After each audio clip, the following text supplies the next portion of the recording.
Hello,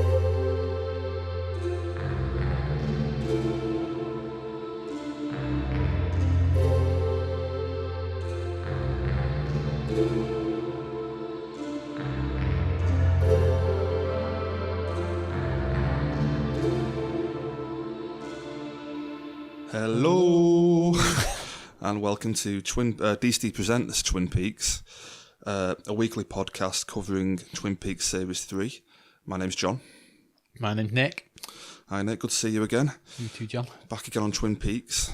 We've missed a week, haven't we? Because last week we did Mulholland Drive instead. Yeah, had a week covering Mulholland Drive. The show had a break for a week, so we're back now with part 9. Aye. Halfway through. That's it, yeah. Yeah, I mean, I've got to admit, it's an interesting episode with this one, but it did boggle my mind a bit, I'll be honest with you. Yeah. Some of it was hard to get my head back around it again. Just before we move on to that, happy Amazon Prime Day. Oh yeah, you too. Yeah. Been checking out some deals in work today. Yeah, I nearly bought several things myself, to be honest. Yeah, you've had a few things in your basket. You were mentioning in work before, you were looking at the Twin Peaks Gold Box. I was, yeah. Did you end up going for that one? I didn't get it, no. But I was looking at the Complete Mystery Blu-ray box. Ah, yeah. And it's not super expensive, so I might actually buy that. How much is that on there currently? I'm not going to lie to you. I can't remember right now, but I was very tempted to buy it. So I'm not one who's super tempted to buy something like that, so if it mustn't have been that expensive. All it is, like when I bought it when it came out a few years ago, it was like £70 or £80 or something for like this, a special box set. Like Joe mentioned, he bought it a few months ago. Got it for like 20 quid or something. I was like, 20 quid? I feel like he got the DVD though. Oh, did he? Oh, right. Have you got it on Blu-ray? Or? The Blu-ray box set, yeah. I think like the DVD version is like very cheap. Yeah. But the Blu-ray ones still I think it's about 50 quid on Amazon at the moment. Oh, right, okay. So you're still thinking of getting on that, yeah? I'm thinking I might buy it, yeah. Yeah, it's a nice box set. Yeah, so a happy Amazon Prime Day. Have you got anything else you want to go into before we move on to the episode? No, let's dive straight into it. Dive into it. Just to mention before we do jump into it, there's quite a bit of stuff about Major Briggs in this one. A lot of his, covering a lot of answers, a lot of background to, what he was up to kind of thing. So that'll be quite interesting. We'll just jump straight into it. We'll start off with what we call him, Dark Cooper, Evil Cooper, Dirty Cooper. I call him Evil Dale, but last episode, I'm pretty sure we got given his name. Yeah, they call him Mr. Cooper in the show. Cooper, yeah.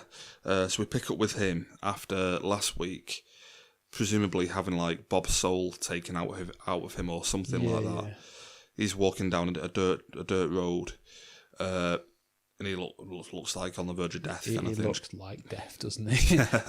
Just covered in blood. Looks an absolute state. And he's walking to the farm, which he mentioned in the last episode. On the way there, he found a red bandana. Did you notice this? Like in a tree or something. Oh, did he? No. I don't know what the symbolism of that is. They might have mentioned it before, but... just one other thing I want to mention. Just full disclosure. My notes for this one are a bit spotty. They're a bit all over the place. The reason being, I was back on The Leftovers last night, watching The Leftovers. Yeah. I've got 2 episodes of that to go, and that in itself is quite a hard act to follow kind of thing. It's such a very Lynchian, very weird show. Yeah, okay. But going from like watching 3 episodes of that to then jumping into this, I was like, oh my god. That's fair enough. I was almost watching this for like a bit of a to relax a bit, and it didn't really work out that way. I don't think you do. You watch a David Lynch work to relax. Yeah, it's definitely not a switchy brain off material. Yeah, so I apologise for the spotty notes that are coming up, but yeah, he walks to the farm. And we meet for the first time Tim Roth. Before I get that, I was thinking about this whole red bandana thing.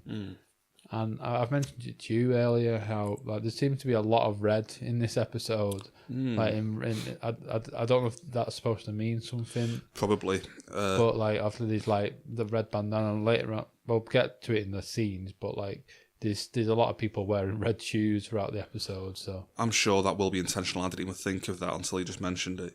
like Lynch does a lot of like colour symbolism and stuff, like the blue box from Mulholland Drive. I'm pretty much sure it all means something, at least to him anyway. So. He meets up with Tim Roth and Jennifer Jason Leigh, who we've met before. Gary and Chantal Hutchins, are they called or something? The Hutchins. Like yeah, we met them quite early on, didn't we? I think we definitely met her. She was in like a motel room early on after he killed. I can't think of her name now. He killed a girl early on in a motel room. We meet her, and it seems like these two are his actual real partners who are working with him. Yeah. Anyone else he works with seems quite disposable. He'll just kill them at a moment's notice, but. Yeah. These two seem to be genuine, like, business partners. He turns up with a bullet hole in his like abdomen, and they almost seem like half assassins, half hitmen. Sorry, half assassins, half like handymen or something. Yeah, something like that. Where they'll do jobs for him, but they'll also just clean up the house, maybe. You know what I mean? Just stuff like that. He turns up and they're like, "Yeah, we'll sort you out. You know, what do you need?" kind of thing. And they patch him up, and he gives them a job to do. Well, they give him like they get him like a truck and stuff, don't they? Yeah, that's what they do. They get him the truck, don't they? But like when they give him the job, is this when they're at the truck? Yeah, we're just gonna cover this whole bit in one go. Before we get to that, I just found it funny how they walk past, like when they were walking down, they walked past this old couple that was just dead on the floor. Oh, really? I didn't notice that. Did you not see that? There's just an old couple dead on the floor behind the house. I thought that was quite funny. Oh, I'm gutted. I didn't notice that. Yeah. Again, we've mentioned it in like previous episodes. Almost a bit of a True Detective feel, I think, with some of these characters that we meet. Yeah. Like these could be like some of the drug dealers that Rust and Marty dealt with in True Detective. You know what I mean? So they get the truck for evil Coops, and he tells them that there was 2 people in Vegas that he needs them to kill. Is that right? Oh, sorry, I'm jumping ahead here. He also tells them you've got to kill the warden from Yankton Prison. Was it. Yeah, they did. And I think it's something like kill him at home, or on the way to work. I don't care. Yeah. Just a weird little instruction for them. And one thing before we get off the scene. He gets his burner mobile out and sends a text, which I've got the actual text here. Okay. It is. I've got it here somewhere. Oh, there we go. The text reads, "Around the dinner table, the conversation is lively." Yeah, I remember that. I mean, I'm guessing. I can only assume that that's like code for something like some pre organised code for something. I mean, it's interesting. We'll get back to who received the text in a minute, but he sends that text, tells them to kill the warden, and also tells them there were 2 people in Vegas, is there? You've got to kill as well. Would that be Dougie and I'm thinking it's Dougie. Jamie? I'm thinking almost it's Dougie and this weird guy that we keep cutting to, who was from Mulholland Drive. It's like a Vegas crime boss or something, or like casino boss. Sat in his office. We've seen him a few times in the past. Yeah. And in this one, he's just in his office, I think, and he gets like a message on his computer or something. But it's the guy from Mulholland Drive who spotted the hobo behind the diner. Do you know who I mean? Yeah, I do. Yeah. So I'm thinking almost it might be him to like clear up a loose end or something. You know what I mean? You know how they killed the woman the other week with Ike the Spike? Yeah. Might be like tying up a loose end in Vegas almost, maybe. But it's only a theory. We'll come back to that in future, I imagine. And one little bit I like is he throws the burner mobile on the floor and goes and kill the phone for me as well before he leaves. And Tim Roth just like blows it apart with a shotgun. Yeah, that was quite good. So that's pretty much everything with like Mr. Cooper in this one. We're going to jump from there then to Gordon Cole, Diane, Albert and Tammy on a plane ride. They're coming back from Yankton Prison in the last episode. And I think they get 2 phone calls on the plane. We do, yeah. They get the first one from Colonel Davis, is it? Is that who it is? One of the army colonels from the Pentagon. And he then gets a call from the warden, who tells him that Cooper's escaped. Or as Gordon puts it, Cooper flew the coop. I love that. Flew the coop. Yeah, that's another little amazing bit of Lynch comedy. I like some of the interactions on the plane as well. I think Gordon Cole waits up Diane to tell her what they're doing. You know, will you come to Buckhorn with us? Yeah. Because they've got the body there they need to check out. Yeah, because like that's right? the first phone call, isn't it? So yeah, that's the first phone call from the army colonel. It's the first phone call, and obviously like he's told that there's a body in Buckhorn, and like you say, he goes and tells Dan, he's like, well, I hope you don't mind, but like we want to kind of stop off at Buckhorn. I think you might be interested in what's there, kind of thing. It's a case to do with Cooper. And, I don't know. I think she goes, "Oh, fuck off, Gordon. I want to go home." Yeah. Something like that. I think in the end, after he talks around, she wants like 2 more miniature bottles of vodka or something to keep her going. One little bit I liked here as well, like Albert wakes up in his chair and has a little bit of like conversation with Diane, and Albert finishes by going, "Yeah, I know, yeah, fuck you, fuck you, Albert." Yeah. Just talking to himself. Yeah. Albert's great still. And we then go from there, they land in Buckhorn. And I think, is it the morgue they're going to maybe to see the body? I think so, yeah, because I remember seeing the frost in the background, so it will be the morgue. Yeah, and we're in like almost not a waiting room, but we're in like a little office room before they go through. And Diana doesn't want to go into to see it. And there's another little funny scene here with her lighting a cigarette, and the guy's like, "You can't smoke in here." And what does she call him? Like a pussy or something? It's something like that. I can't remember now. Like, "Oh, stop being a pussy." Or just carries on, completely ignores him. But this is the part now here where she gets a text message, and it's the message from Evil Cooper. All right. Am I right on this? Honestly, I like when you said that. We'll get on to who got it. I must have actually missed this. I must have blinked. Oh, really? I hope I've got it right. But I'm pretty sure the text she got on the phone was around the dinner table. The conversation is lively. Which what this means, I don't know. So we don't know what side Diane's on, do we? Yeah, if she's working with Cooper, if he's like got something over her and like he's blackmailing her, something like that maybe. Yeah, I just found that a weird scene. And we go from there, and then I think we then cut to a scene outside where... Just before we do, I found it quite amusing how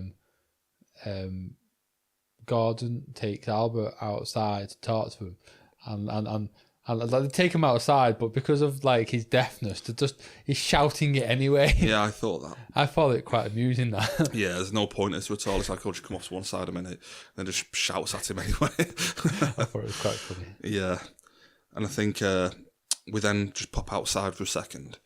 Diana's smoking outside, and we have like one of these weird like lingering comedy scenes where it just hangs on a scene for like about 3 or 4 minutes. It's just Tammy and Gordon Cole just watching Diana smoke, pretty much. Like, doesn't Gordon? I think Diane offers him the cigarette, doesn't she? Eventually, yeah. After he's been watching it for like about 4 minutes. Yeah. and then Tammy's like, "No." Yeah. But he takes a drag anyway. Because they've mentioned in, I think, one of the last episodes that Gordon quit smoking like years ago. Yeah. So it's just another one of those funny comedy scenes of just... we'll just linger on a scene for a beat too long kind of thing. Yeah, I just love Lynch's filmmaking with stuff like that. Yeah. We then go back inside, and there's a bit with the body of Major Briggs where they found the ring that they've taken out of the body. Yeah. And is this right? The ring belongs to Dougie Jones, or is it Janie? It says with love from Janie. From Janie E. Jones. So that's another part of the mystery. And then Gordon says, "Oh, we need to talk to Will," or whatever his name is. Is it Will, the headmaster? Bill. Same name, I think. Yeah. Will or Bill. Yeah, they're the principal. Yeah. Like Gordon just kind of completely dismisses the ring. he doesn't want to know.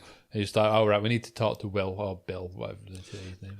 And as you mentioned, the bit where Albert and Gordon are talking, I think it's about the fact that this can't be Major Briggs. The timeline doesn't match up. That's what they say. Like, we thought he died 25 years ago in a fire in a factory, I think they said. Yeah.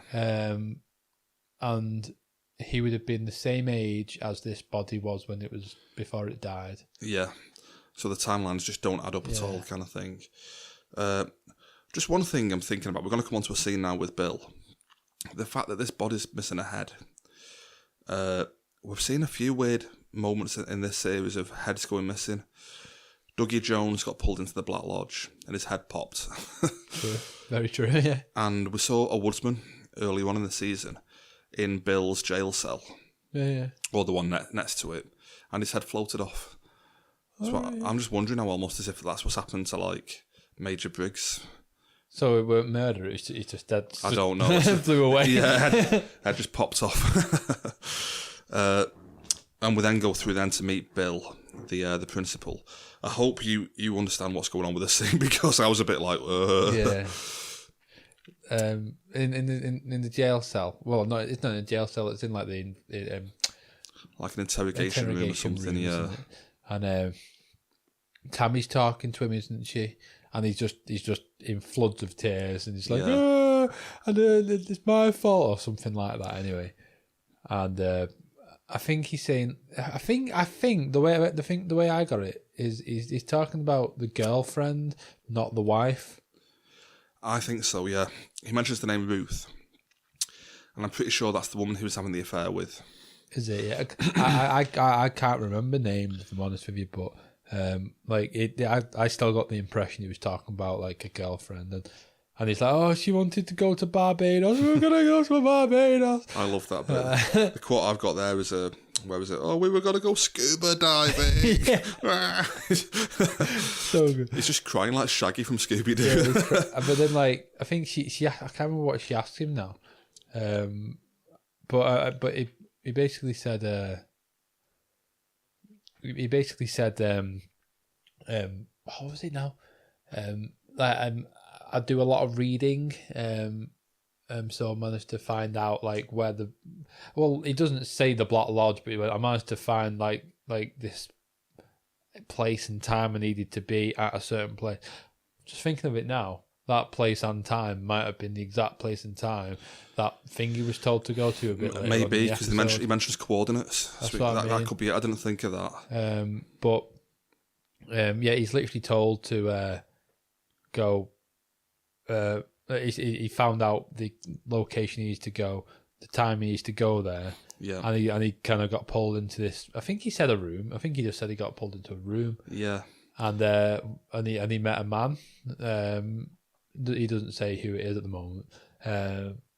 But Tammy asks, is like, she has like a piece of paper on the table, and she says with 6 faces on it. It's like, can you point to the man that you've seen in the Black Lodge? She doesn't say Black Lodge, but it's in the room kind of thing. And without hesitation, he points at Major Briggs. Yeah. And I think she asked him to circle it and sign and date it. Yeah, that's right. To do it, but he said like, oh, he's talking about it, and he's saying like, I can't remember what he said now. I think apparently he said something to him, Major Briggs. He did. I seem to remember something as well about him levitating or something. Well, that apparently he said something, and then I don't know if he said like he froze and then just floated off or something, but apparently he just floated off into the sky, and then I think he starts crying. This is again because he's like, "It's the most beautiful thing in the world. you weren't there," kind of thing. Yeah, I mean, I like the scene as well. Like we've mentioned it before, where I think David Lynch is a bit like George Lucas in that he gets people to act in a certain way. It's not technically good acting, but it's quite earnest and quite almost like corny, on the verge of being corny, but it works because people in real life don't act, you know what I mean? Like, don't act well kind of thing. No, it really like, it does work. Yeah, it was the same with Bobby in one of the earlier episodes when he spotted Laura's picture and he cracks up crying. It's that kind of thing again, but it does get, you know, it's kind of works on an emotional level kind of thing. I mean, like that scene you're just talking about, that kind of hit me in the feels a bit, you know what I mean? I think that's about the entire scene there, really. Am I missing anything? No, I think you've covered everything there. Like you mentioned, just to mention about the Ruth thing, I'm presuming that is the woman he was having the affair with. Yeah. and who ended up dead. But I never realised he was working with her. You know what I mean? Like I feel like she was a teacher, yeah, or librarian or something, was she? Or something like that. A librarian in the school, So I never really put that together before, but it seems like she's dead as well now. So are you okay to move on? Yep. Yeah. We'll jump on from that to. Oh, just in terms of, like almost like comedy kind of thing, I just want to mention the Jerry Horn scene where he's in the woods and he's talking to his shoe or boot. This is amazing. Like, I can only assume he's on some form of drug. Yeah. Here or something. I feel like Jerry Horn's taken something at the start of this series and he's been in the woods for the whole time now. Oh yeah, because like last time we seen him, he was calling Ben, wasn't he? Saying like, oh, I've lost my car, I'm lost. Yeah, his car's gone and missing. He was in the middle of the forest then as well, wasn't he? Now his shoe's talking to him. What was it his shoe said to him now? It was, I'm not your fault. Yeah, no. Like a little girl's voice. Squeaky voice. Reminded me a bit of the extension of the arm. You know, the way that talks. Yeah. That little squeaky voice on it. Yeah, that was just a weird comedy scene again. Whether what Jerry's up to in the woods has got anything to do with the overarching story, I don't know. But yeah, I know. We might find out later on. But. Yeah, he might get pulled into the Black Lodge or something. We'll jump from there to the detectives Fusco. These are the 3 detectives who are all called Fusco, I think it is, which is weird in itself. Yeah. I think it's a reference to an old TV show or something. I've seen that online or something, but I've never heard of it. They're talking to Dougie and Janie. Were they not talking to the boss? Oh, sorry, they were. Yeah, they're talking to Bushnell. Dougie and Janie are sat outside. That's right. They're talking to Nolan Bushnell, is he called? I think the boss. Something like that. Yeah. An old boxer or something. Yeah, like it's basically Dougie's boss, and he's saying, like, oh, how long has he worked for you? And we find out here that he's been working for 12 years.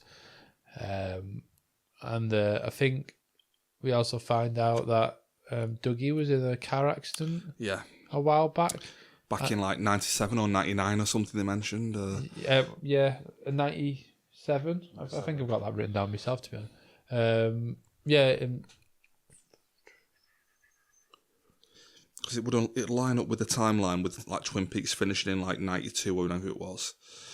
Oh, no, it weren't 97. Sorry, 97's the date from a bit later on. Oh, right, okay. But like I think it might be 97 actually that he started working for him, because later on in the scene we find out that there's nothing on Dougie Jones pre-1997. Is that what the date I'm thinking of? Yeah, they've got no record of him. No record of him. So he probably did start working for him almost straight away then. Around about then. And then, but 12 years, that's what, 2005? 2009. From 97, sorry. Or going back from now. 2005, that'd be. So 2005, like he's apparently been working for him since. Right, and he's been in a car accident since then. Yeah. And he's still showing lingering effect, which answers the question. Yeah, that we've had. Which is why no one seems to give a fuck that he's just the weirdest person ever. We mentioned, I think, a few episodes ago, like, why does nobody realise there's something wrong with this guy? Yeah. And this is why. Because he's a bit... He's suffering from the after effects of a car crash. That's it, yeah. But you mentioned there the fact that the detectives have like no data on him going back past a certain date. This is Champ Kind, the leader of the detectives is Champ Kind from Anchorman. I love this guy. He's funny, yeah. And he has the plan of switching the coffee cups to get the fingerprints from Dougie, presumably to try and find out more about him. Whether that'll work, I don't know. Whether they will find anything, or whether there'll just be nothing on record, I don't know. Just going back to the boss, though. Oh yeah, I found it funny because like all like the Fusco detective Fuscos. I think the Fuscos, yeah. Fuscos. They're basically trying to like finish the conversation, and he's not finished with them yet, and he's just like, but it is interesting how his car blows up, and now someone tries to kill him, and they're just having none of it. It's like, yeah, see you later. I love that. Like going back a few episodes as well. It was like that when the detectives came to question him and Dougie about like something else. It ended up the car, yeah. Ended up being like him and Janie questioning the police. Completely like flip the tables on them. Yeah, but obviously like he's trying to get them to talk more, but they're not interested. So he goes out to Dougie and says like, "Oh, I can have the rest of the day off," kind of thing. But we need answers, I think he said. Yeah, something like that. Yeah. And Good Dale says, "Answers." And I think Janie says, "Oh, good, because we need to sort some stuff out or something." But then, like you say, we go back into the police, where they're like, I think they're talking, aren't they? They're just discussing stuff, and I think they're like cracking jokes or something at one point. Because that guy, I can't. Do you know the one that stood in the middle, and like the laugh, laugh. Well, I think it's that Champ Kind from Anchorman. Do you know what I mean? Like the bald guy. No, that's the one to the left. Is it? Oh, right. Oh God, the awful. Yeah, I know what you mean. The goofy looking guy. Yeah, like, he's doing a proper goofy laugh as well, though. It's the weirdest thing. Like what? That is mad. That. Before we jump to the Spike thing, do you want to just mention the Dougie Jones? Oh, Dale yeah. looking at the flag. Oh yeah, because you were talking about the they did the switching of the coffee cups, and like they go out. You've like just before like they go off as well. Don't forget. They talk about like someone comes in and says like, yeah, another officer comes in and says like, we've got is it like trace the phone call or something like that. But then they kind of go off, I think, and then we go to Good Dale and Janie, and he's just kind of zoned out, staring into nothingness. I think he's staring at a flag, isn't it? An American flag. Yeah, it's like a flag in the corner of the room. He's staring at an American flag. Just zoned out until a woman walks past and catches his gaze, and he's staring at these red shoes in particular by the look of it. And I wouldn't have picked up on it myself, I won't lie, but they're practically the exact same shoes that Audrey Horne was wearing in the original series in the first episode. I'm glad you mentioned this because I didn't realise this when I watched it. I had no idea that there was a link there kind of thing. So like I don't know what the significance of that is at all, but that like they are like the same shoes. And going back to what I was saying earlier on about the colour red, like it's another item of clothing that people are wearing. This is red. Yeah. And I don't know if you noticed, Janie was wearing red flats as well. I didn't click on that. No. And Diane in the previous scene, she was also wearing red flats.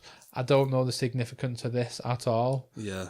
But maybe it's just David Lynch liking women in red shoes. Maybe I don't know, but it could be that because I do think it's that kind of director. He just puts things in his films that he likes to see, basically. You know what I mean? That kind of thing. But it could definitely be a higher meaning as well because he does seem quite focused on them.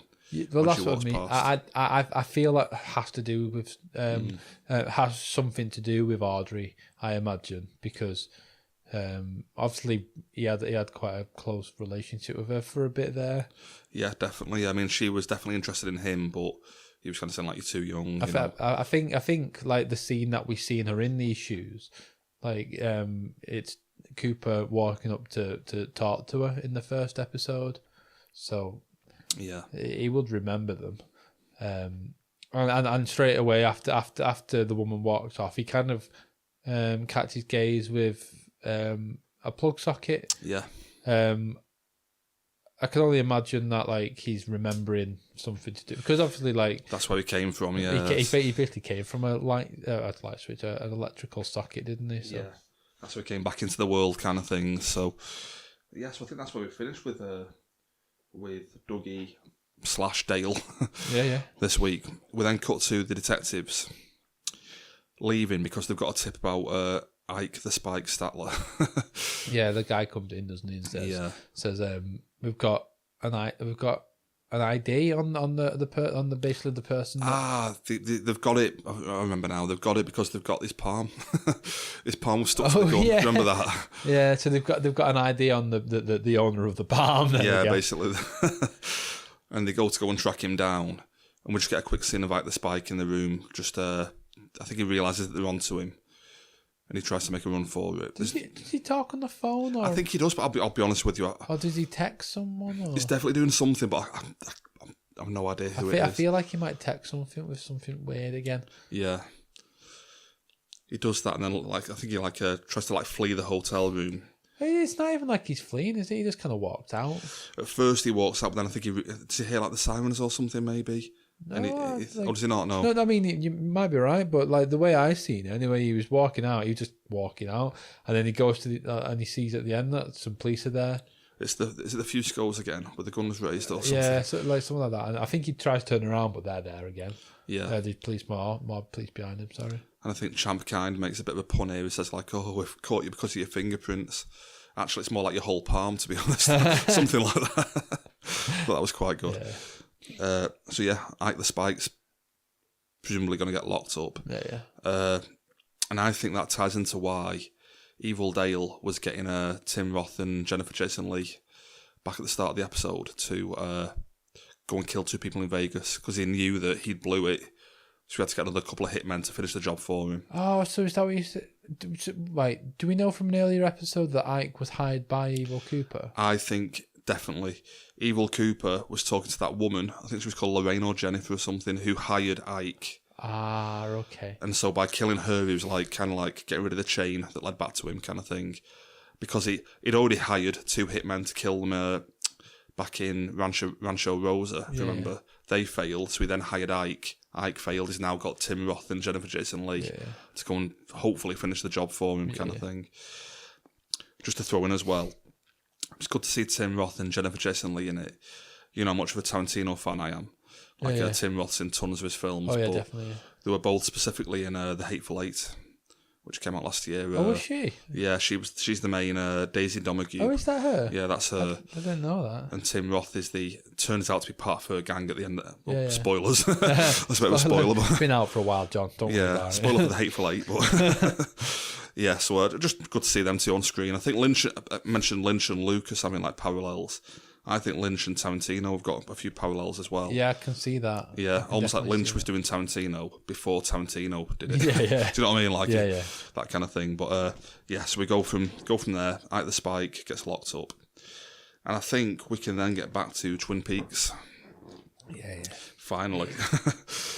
Is it the first time we go there? Is this that funny little scene with Lucy and Andy? Yeah, that's the first note I've got. Andy and Lucy are both working at the desk, looking at sofas or comfy chairs. It's like a chair with an ottoman at the bottom, isn't it? Yeah. And they basically both want a different fabric for the chair. Yeah, it's basically red or beige, isn't it? Yeah, red or beige pattern. Just another little goofy comedy scene kind of thing. But Andy eventually relents and lets Lucy get whichever colour she wants. I love this scene though, because every time, they're no further than me and you away from each other. But every time they spoke to each other, they both stand up from the seat. I think Lucy got up first, and she walked back to Andy. So it's like I say, it's me walking to you. She's like, Andy, I really want the beige. I really love the beige chair. And then obviously Andy stands up, walks over to her and goes, Lucy, I really love the red chair. And like you say, Andy, in the end, he goes over and goes, I'm sorry, Lucy. You can have the beige chair. And for some reason, I don't quite know, I think it's just for comedy effect, but Lucy goes for the red one anyway. Yeah. Yeah, just after all that, she lets Andy have his colour chair. Yeah. And we then go from that scene to, we meet up with Bobby again, Hawk, and Sheriff Truman in the police station. Yeah. And how did he get the info to go and to go and talk to his mum? There was some clue, wasn't there? Was it something to do with Major Briggs, or? I think it was the fact he was the last one to talk to Cooper on the night or something. Was that what it was? I think maybe something like that. This is another bit that I can't remember. There was so many this episode was so much exposition of this happens, which makes them go there, which makes them do this. Yeah. And after watching The Leftovers, I was like, oh my god, I can't keep up with this. Yeah. we thought it'd be hard doing the last episode in terms of recapping.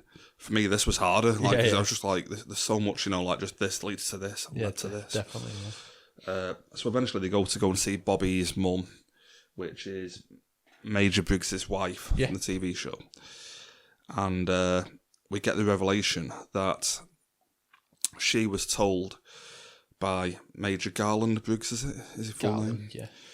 That one day Bobby, Hawk, and Sheriff Truman, who she thought would be the other Sheriff Truman, Harry Truman, would come to her asking about Cooper. Yes, it must have been the Cooper thing. Yeah, asking about Agent Cooper, and it basically reveals that she has something for them. Yeah, it's quite weird. Like I think this is another. I think we spoke about it in previous episodes as well. Do you know, with Gordon Cole with his little desk which comes out, a screen pops out. This is another one of those weird things because she's got an armchair which she presses a button and then a little opening comes out, and it's the weirdest thing. It's like cool stuff. Well, things that you think would be cool from like the 1960s, from like a Bond film. You know what I mean? Yeah, Push a button like and a door slides back or something. But yeah, I still like it though. I still think it's pretty cool. I like it. And she pulls out like a blue kind of like flute-shaped thing or something. Silver, sorry. Like, you say flute, but to me, it looked like a solid piece of metal. Mm. Do you know, like, it genuinely looks just like, do you know, like, if you're maybe building something, like out of steel, and you were just going to put a rod in there, just like to a hold rod it or something place. like. It just looked like that, a rod. Yeah, that's what it looked like to me. And I was like, when she handed it over, I was like, what are they gonna do with that? Yeah, she hands this to them. They go back to the station. Not before she offers. They end up getting coffee. Oh, of course, yeah. So yeah, that's an important point. Very important point. Yeah, in Twin Peaks. In Twin Peaks. Yeah, they head back to the station. They kick Chad out of the conference room. This is just, again, like Lynch lingering on things for a beat too long. They go in and Chad's eating his lunch in the conference room. I love this because he's obviously got these like microwavable meals, but like he's got two. Yeah, he's got like food just laid around him. like you're supposed to have like one microwavable meal or something, and he's got two of them here, and then a plate of something else as well. I thought that was funny. I'm not gonna lie, I think I might be quite simpatico with Chad. There's times in the past when I've got like two like microwave meals and just made them both and put them together. That's fair enough. I do quite like Chad. He's a bit of a goofball, but they kick him out, but it takes him about half an hour to get out of the room. He's piling all the food on top of each other. Got his magazine underneath it all, like balancing like a dessert on top as well and stuff. And eventually shuffles over to the door. There's like a little help. Gets Hawk to open the door for him. Who and he does begrudgingly. Yeah, not happy about it. Yeah, I thought that was quite good. So eventually they kick Chad out, and Bobby explains that he knows what this thing is. His dad had shown him before what they do. And again, this is Lynch for you. Like, they go outside. But I love this, though, because he just kicked him out, spent all this time kicking him out. And then he's like, oh, I can show you, but we have to go back outside. He's like, all right, so you've just interrupted this man's dinner just so you can sit down. I don't even think anyone sits down. They go straight back out. Yeah. Head straight back outside. I love, though, how in that scene, though, how like he asked Bobby to open the window as if like there's just this lingering smell of his meal left. Like, can you open a window, please? Yeah. Just got like Chad's aroma just lingering behind him. But like you say, they go back outside and Bobby takes the little doohickey thing from them, bounces it off the floor, and picks it up and shows them that it's making like a humming noise, like some kind of like weird. I want to say divining rod, but that's not the right word. That's a divining rod's for like water in it. Something like that, you know, like a weird thing. Yeah, I know what you're on about, yeah. Almost as if the sound activates something. You then do it again, bounce it off the floor. Well, if you noticed, there was kind of a click at the end. Yeah, I was thinking, yeah. Because like he's showing it to them two, and like Hawk was like, oh! And then he listens, and there was like a click. And as it's almost as if it's released. Just open kind of thing. And he does it again, and that's what pops it open. And there's a couple of bits of paper inside. Yeah. Which mention essentially the point of it is that they have to go to, a place called Jack Rabbit Palace. Is that right? Yeah. The Jack Rabbit Palace, which is a thing that Bobby and his dad would do when they were kids. Yeah. He made up the name of this place. It was near a listening post that Major Briggs worked at, I think they mentioned. Yeah. Because he was doing all this, secret blue book work for the army. And it mentions a Jack Rabbit place. They have to go there in 2 days, is it?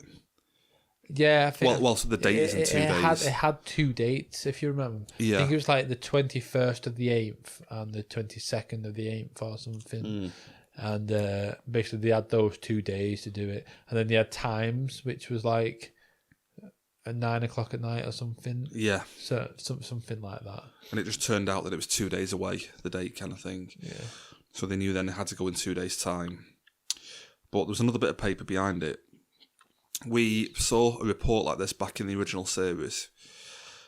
Major Briggs one night turned up at Cooper's hotel room and showed him a report which was filled with numbers.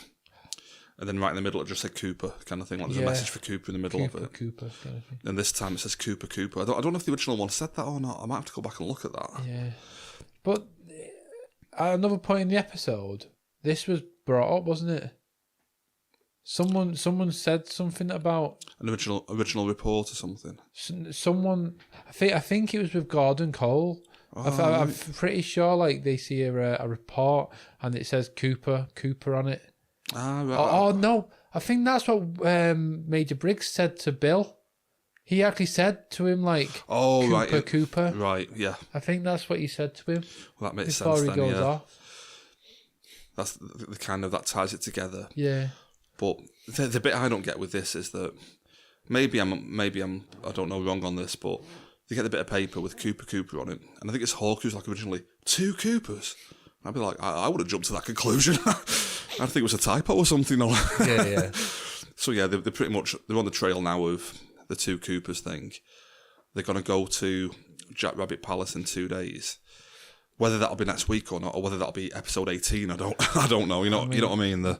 We can almost guarantee that we're not going to see any resolution until right at the end. Anytime soon, yeah. Even at the end, we might not even get. He'll still leave it down to us to make it to work it out. Yeah. So that pretty much ties up the stuff with Bobby, Sheriff, and Hawk. They're all resigned to the fact that in 2 days they're going to go and find out what's going on. Jumping from there then, just to wrap up the stuff in Twin Peaks, we have a quick scene with Benjamin Horne, and I believe she's like a secretary or something, working for him, which is played by Ashley Judd. I should really get a name because I still don't know what her character name is. Yeah, I can't remember. It's the, like you said, it's the wife of that disabled man. I think he was quite sick once or something. Yeah. Sick man. Yeah. Yeah, and they have a scene where there's a bit of flirtation going on between the two of them. And knowing Benjamin from the old TV show, you'd think he'd be well up for that kind of thing. But in this one, he actually turns her down, and maybe showing that he's changed. I mean, he is in his mid-70s now, I suppose. Yeah. But maybe showing that he's changed. But just interesting that they've got that weird hum again in the hotel. Yeah. I think you mentioned it, and I was thinking while watching it. I think you've mentioned it on the previous episode how it might be. I can't remember her name, but Josie Packard. Yeah. That's what I was thinking while I was watching. It's maybe it's her in the walls. Yeah, she's trapped within the wood of the hotel or something like that. Yeah. Got to admit, just a random point, but I love the look of the Great Northern Hotel. I'd love to stay there. All the wood panelling everywhere and stuff. I think it looks cool. It's a really cool hotel. That's all we get from Benjamin Horne really this week. Yeah. Another member of the Horne family. We were both a bit confused by this because the scene comes out of nowhere, and it's where who we now know is Johnny Horne, Audrey's younger brother, I think it is, who has learning difficulties and stuff like that. He's just running around the house, and his mum's shouting after him, and he eventually just runs straight into a wall. Yeah. Just bashes his head. Whether he's dead or not, I don't know. Found it interesting that just thinking about it now that he bashes his head. Leland Palmer, that's how he killed himself when he in the jail cell, ran into a wall, I think, and just bashed his head in. Don't know maybe any connection there or. I mean, we can only assume that Bob's not been in him because Bob was with Evil Cooper, wasn't he? Well, he's out of Evil Cooper now, isn't he? So oh, I didn't even think of that. You never know, do you? Because that's how Bob killed him. Yeah, Leland killed himself to get out of Bob, like, didn't he? Sorry, to get Bob out of him. Yeah, that's interesting. So maybe that's the connection we're looking for. Oh, that's quite a good theory. That we've come up with that on the pod. I quite like that. just on the spot, we've come up with that theory. That's quite good. We'll definitely keep an eye on that one for future. I mean, I don't think there's any significance to this, but I just wanted to ask. Do you know in that scene when he's on the floor, there's like a picture on the floor which is just perfectly stood up for some reason. Was that the Twin Peaks waterfall in front of? I was thinking that. I mean, I presume so, but is that what that was? Know. Yeah, I guess it is. But why would you have a picture? Excuse me. Why would you have a picture of the waterfall? Well, just like. If I remember correctly, that waterfall's just in front of was it Best Western Hotel? The Great Northern. So, well, I'm talking about an actual chain of... An actual hotel chain. Any sponsors, guys? I love the idea of just referring to it now as the Best Western. That's amazing. We'll do that all the time. Sorry, what was it called? The Great Northern. The Great Northern. they probably actually stolen that. That's what the name from. They probably actually stolen it. Either the company stole it from Lynch or Lynch stole it from them. Yeah, definitely. That's good, that. But the Great Northern Hotel, I'm pretty sure that's just situated just behind that. Yeah, behind the waterfall, isn't it? So with it being the Horn household, of course, that'd be why they have it, wouldn't it? Yeah, they'd be quite proud of it, wouldn't they? Yeah. So that's Johnny Horn wrapped up. One final scene in Twin Peaks is at the Roadhouse. We get to see like a DJ playing. And we pan across to a couple of youngish girls talking. We've spoke about this off the pod. Neither of us really get this bit. It's quite weird because there's the blonde girl who it's first of all, at first it's just her and she's kind of scratching this rash with this, as I'll mention it in a minute, but there's this very distinct sound when she's scratching it, which I'll mention a theory I read about it in a minute. But then this black-haired girl comes along and she says, "Oh, the zebra's out again," and I don't know if she's just "Oh, there's a zoo which a zebras escaped from" or something. I don't know what this is supposed to mean, to be honest. I think it must be code for something. They must have some third party acquaintance who's known as the zebra, something daft like that maybe. Yeah. And we find out that the blonde girl was fired from a job flipping burgers. And she's like, how can you mess up, cooking burgers? But then she goes on to say that she's got another job flipping burgers. Across the street, no less. Well, that's quite good. Yeah, but the main point to take here is the that weird rash under her left arm. Because I didn't pick up on it myself, but I've read earlier today that the rash, and now thinking about it, it makes sense. It sounds very similar to the sound in the Black Lodge in episode 1, I believe.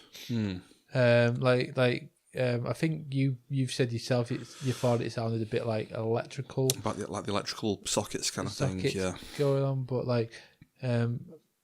maybe that has some significance to do with that. Maybe she's, I don't know. Maybe she's getting pulled into the Black Lodge.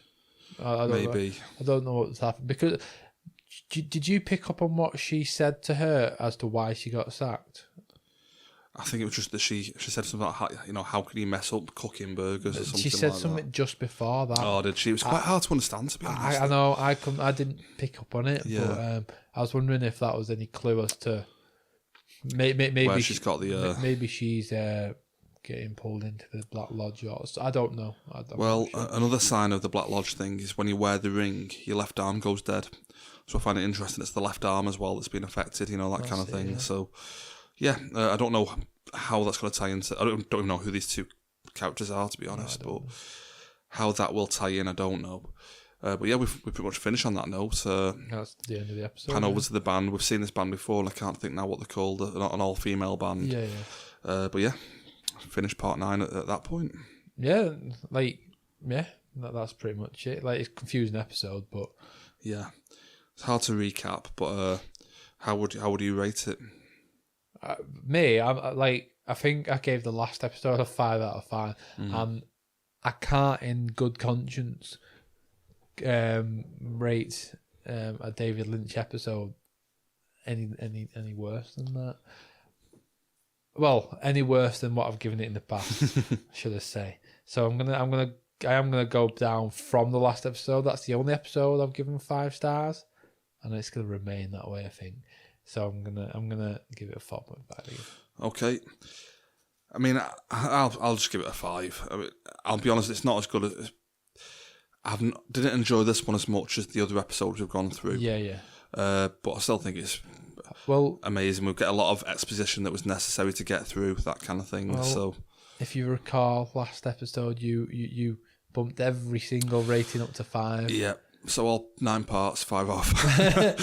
So this is just a full 5-star series so far. Yeah. Oh, you never know. That finale might bump it down. I mean, I doubt it somehow, but we'll see. I'll go with a 5. Maybe but at the end of it, I'll look back and think, oh, that one wasn't as good as the other ones. Yeah. But yeah, 5 stars. Have you got anything more on Twin Peaks you want to go into? Or no. I mean, have you? I've not managed to muster up any apart from what we've spoke about on the pod. Yeah. Like, have you got any other theories outside of this? Or no theories. Just I'm still dying to know when we're going to get Audrey Horne back in this. I mean, the fact that we've seen Johnny Horne and he's dead now, it makes me think that we're probably going to see her soon. And knowing that the guy who ran over the kid the other week is part of the Horne family as well. Do you remember that? Is he really? Oh, yes, one of the Horns, yeah. I didn't realise it. The evil-looking dude. I know you're on about, yeah. Yeah, that's part of the Horne family. Whether it's her son or not, I don't know, but... so, she's the only one left now we've not seen, kind of thing. Yeah. So I'm sure we'll get back to that. I'm just dying to see Audrey Horne again. And how long the Cooper thing is going to drag on for. The Dougie Cooper thing. We mentioned in one of the earlier episodes, we wouldn't be shocked if it was episode 15 when, we finally get Goodale back. And I think at this point, we can pretty much confirm now it's going to be late in the series before we get the proper Cooper back. Just before we finish on Twin Peaks, just something came to my head then, and it really quite confused me in the episode. Well, it weren't in the episode, it was more the credits at the end. Because I don't remember seeing Laura Palmer, but she was credited in the credits at the end as the actress was credited as appearing as Laura Palmer. Is she always like that, or always credited? I honestly couldn't tell you. The only reason I'm thinking that is they have a shot of her face at the very opening of the credits. Oh, is that what it is? So I'm wondering if that might be what it is. Maybe. Maybe, because Thingy. Don S. Davis was credited as well, and we only seen the picture of him, so it might be that. Could be that, maybe. I mean, maybe it is. It does appear on every episode, but I've just not picked up on it in the past, to be honest. Yeah, no problem. Okay, so we've covered Twin Peaks for this week. We'll be back next week with part 10. Before then, though, just a bit of housekeeping and stuff. If you want to give us any feedback, any theories, you can contact me at Taylor1980. I can be found at DSTE Nick on Twitter, that is. Nice one. And what's the main Twitter page again for the main podcast? I mean, I think I said it on the last episode. You're much more likely to get a response if you actually message me and you. Yeah, definitely. On our personal ones, but we are part of a main podcast which is called Don't Spoil the Ending, where we do weekly podcasts. About movies, entertainment, games, and just general chit chat. That has its own Twitter, which is at DSTE Podcast. Great stuff. And as you mentioned, there, part of the main pod. This week, the main pod covered arachnophobia. That'll be up by now. So that'll be up by now. Yeah, that personally, I thought that was a really good episode. Yeah. I hope people enjoy it. Yes, please give that a listen. We've covered other films in the past: Wonder Woman, Split, Twin Peaks. Twin Peaks, Fire Walk with Me. Yeah, so give that a listen if you like this. We did Mulholland Drive last week, cover that as well. So, any feedback would be welcome. So I think we've pretty much covered it for this week, Nick. Yeah, I'm happy to end there. Nothing else. We'll be back next week with part 10. Part 10, yeah. So, yes, we'll see you then. Thanks very much. Thanks very much. Bye. Cheers. Bye.